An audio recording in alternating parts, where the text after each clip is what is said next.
When Ethiopians talk about women's distance running, the name of a European is never far from the conversation. Paula Radcliffe has been battling the best in the world for the last 17 years, and in that time the best have generally been Ethiopian. But despite so many races against her greatest rivals in so many countries and at so many championships, the British star had never actually been to Ethiopia. That was until last autumn, when the marathon world record holder accepted a long-standing invitation to visit the East African home of perhaps her greatest rival of all, Duratu Tulu, and to witness a race that rivals some of the biggest on the planet.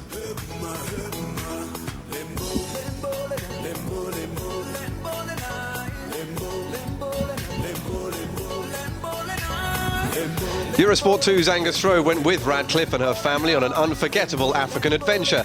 In the next half an hour, Paula talks frankly about her view of a country before her whirlwind trip to Addis Ababa. Mostly I knew about its great athletes. Ethiopian distance legends Duratu Tulu and Haile Gebrselassie react to her coming. She is a queen, you know? Everybody knows Paula. We are very happy that Paula has finally come to see us. We hear from one of Paula's former teammates, now organiser of Africa's biggest road race. There are very few non-Ethiopian athletes who are known in Ethiopia, and Paula is one of those few. It's really shocked me here. I was surprised that even when I was running, that people knew who I was. Paula also talks about her early memories of Duratu and that legendary Olympic win over Elana Meyer. The people in it, Duratu and Elana, they will never have any idea how big that was. While Haile admits that Paula's London Marathon world record is better than his Berlin mark. Paula's record, believe it or not, it's really a top record. It's one of my worst memories, along with the Olympics in Atlanta. Paula reveals her secrets for beating an Ethiopian legend in athletics. If you try and look at an Ethiopian's face when you're racing them, forget it. You're not going to see anything. While a run with Haile leads to a surprise conclusion about the mountains that have spawned so many Ethiopian champions. It's not what you would think of as an ideal training place, for sure. She was struggling, because the altitude. And Paula is bowled over by the standing of athletics in Ethiopia and the scale of her Ethiopian welcome. But actually coming here and visiting it, it's above that. It's massive.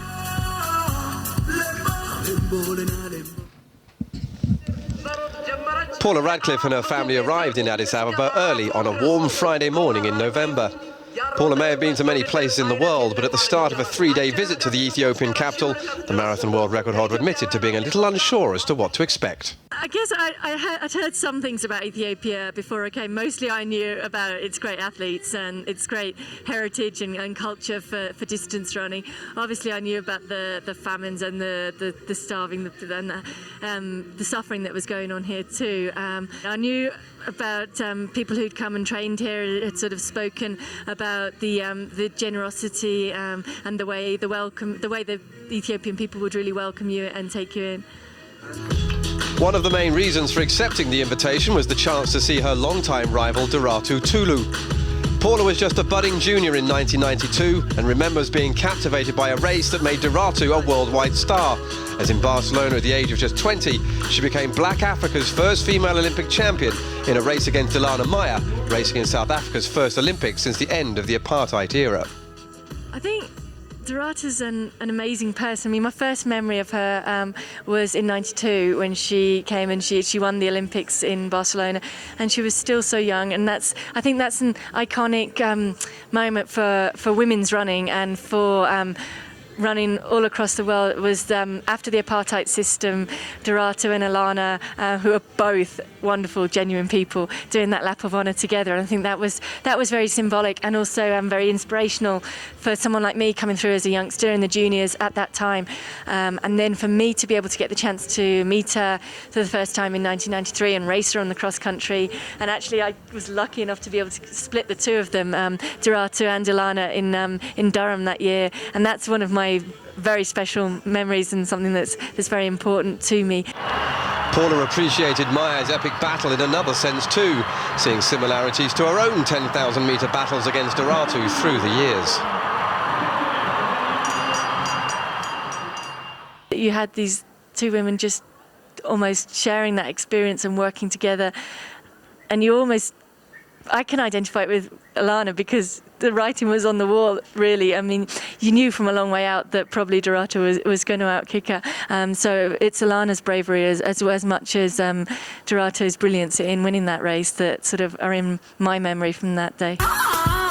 As you would expect from the marathon world record holder, Paula hit the ground running. A press conference and training run on the first day, she was up bright and early on the second to visit an orphanage, but not before overseeing 4 races containing the next generation of potential world and Olympic champions. Among the 3,500 Ethiopian children, Paula's own daughter, Isla.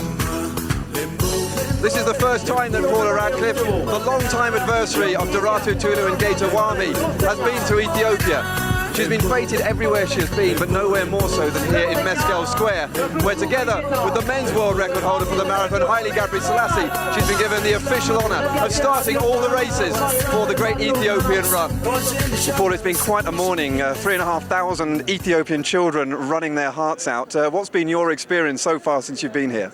It's been amazing. We've really enjoyed our time so far. I mean, you really see how important running is to the whole population, and how proud they are of their heritage, but how excited and just fun it is for them just to get out and run. And you especially see that with the kids here today. And I mean, their future is certainly safe in running. The enthusiasm and the amount of kids running here today. Now, what about the speed at which they set off? It seemed quite frightening. We were on the start line trying to get to the finish, and by the time we got here, they were coming in already. Yeah, I mean, Isla tried to start with the under-8 girls, and I think she was petrified at the start because she got stampeded. Yeah, you did go alley, didn't you? Did you run? I want to get alley. She calls running alley. So she enjoyed it. By myself. Okay, well, you go by yourself. So then she, it was great just to see the speed that they take off at, and I think that's the whole mentality about it, is just run as hard as you can, as fast as you can, for as long as you can, and just enjoy it. And that's the best way to start. Now, you had a very interesting conversation yesterday with Haile Gebrselassie and Doratu Tulu. It must be quite something to meet them socially. It's nice because I think as distance runners we kind of always get on really well together. You have that almost camaraderie from having gone through the training and the preparation and knowing what it takes. And yes, during the race you're rivals, but outside of that you're friends. But to come to visit them in their home country is to really, I think, get to know them another step further, and certainly made us feel really welcome here.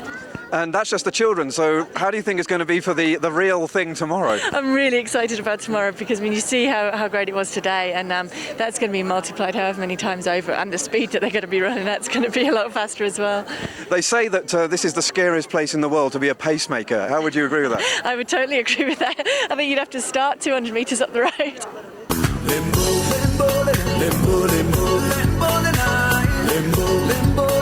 Paula has spent many years trying to find the key to beating Doratu Tulu and a string of Ethiopian stars with varying levels of success. The British star, though, had no doubts why she thinks the Ethiopians are so good, as she spoke on the upper balcony of Haile's Addis Ababa home, looking out across the Ethiopian highlands. Oh, there are so many reasons why the Ethiopians are so good. I mean, for a start, so many are born at altitude, born into a culture which adores distance running. It's almost like a given that if you've got any type of sporting talent, you're going to be a runner in Ethiopia, and that's a huge advantage, the depth that they've got coming in at the bottom, and the motivation as well. I mean, you've only got to travel around Addis. I mean, there's a huge motivation of what can be gained from running hard and from training hard. And even if you compare, somebody might go abroad for one race and they could win enough to make a huge difference to their race, to their life back here, to their family's life. In Europe, if somebody went and did that race, it wouldn't make any change, and they're almost forced to go and get another job as well. So that's kind of a difference in motivation, and I think it makes the Ethiopian athletes hungrier.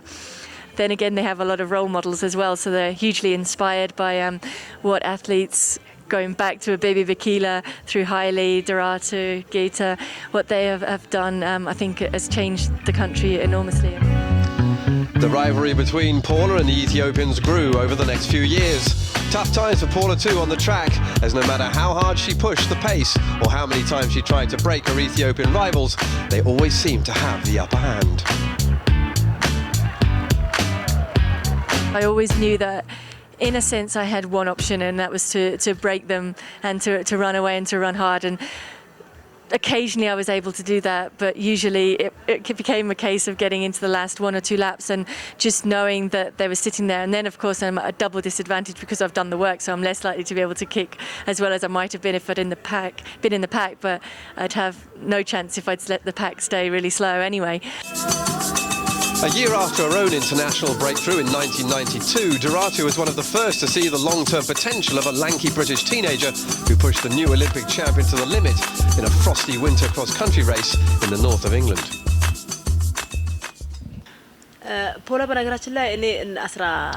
One of my first memories of Paula was at the Durham International cross-country race in 1993. It was at that time that I became aware that she was a very strong athlete. In that race, she really gave me a very hard time indeed. And in one of my press conferences after the competition, I said that if Paula one day decides to run the marathon, then she would be a very good runner. And in 2002, she ran 2 hours, 18 minutes, 55 seconds. So I think I got it right.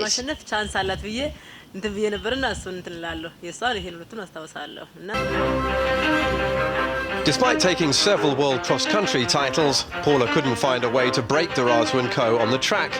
So Paula switched to road running and made her marathon debut in 2002 in London.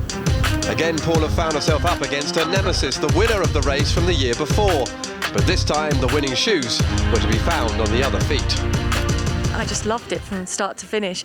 I stood on the start line and had a bit of a rocky time leading into it with an injury, so I wasn't sure if I'd be able to get to the start line. And so I was very grateful to be there and just very excited about the whole experience. But when I finished, it felt to me like I'd just come home and had found my distance, a distance that I was comfortable at, that I felt was the best of my strengths. I was able to show my strength at that. And immediately I finished, I was planning Chicago. London winner in 2001, Doratu was left wondering whether it had been such a good idea to offer Paula some advice during her marathon debut. She actually said to me at the first drink station, Paula, don't drink too much, don't do this right, you have to drink slowly. And it's really nice, but that's Doratu, that's what she's like. And to be honest, there's a lot of that in distance running, and I think especially in marathon running. After breaking the world record in Chicago, Paula was back in London the following April.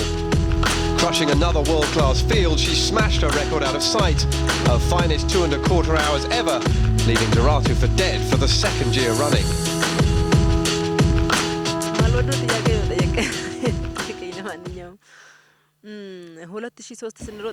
My memory of the 2003 London Marathon is not a very good one. I prepared very well in the run-up to the race, so I'm rather disappointed that it didn't turn out as well as I would have wanted.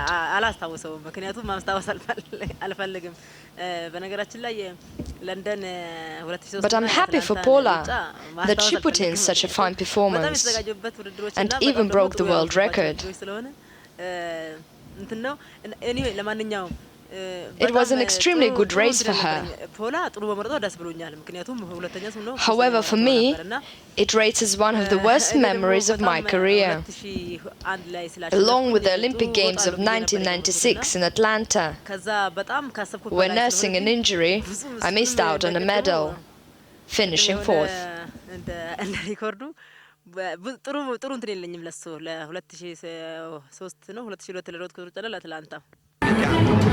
This time a spectator, Paula was back on the start line early on the 3rd and final day of her visit to Ethiopia to witness one of the most exhilarating, raucous sights in athletics.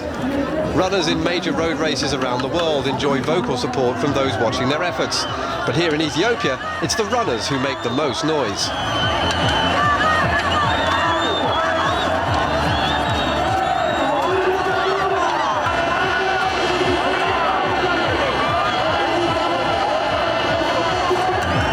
Amazing sights in world athletics here at Africa's biggest road race, the start of the great Ethiopian run, this year launched by Paula Radcliffe. And if you think it's tough being a pacemaker in any of the world's greatest road races, then just think what it's like here with 33,000 Ethiopians chasing after you.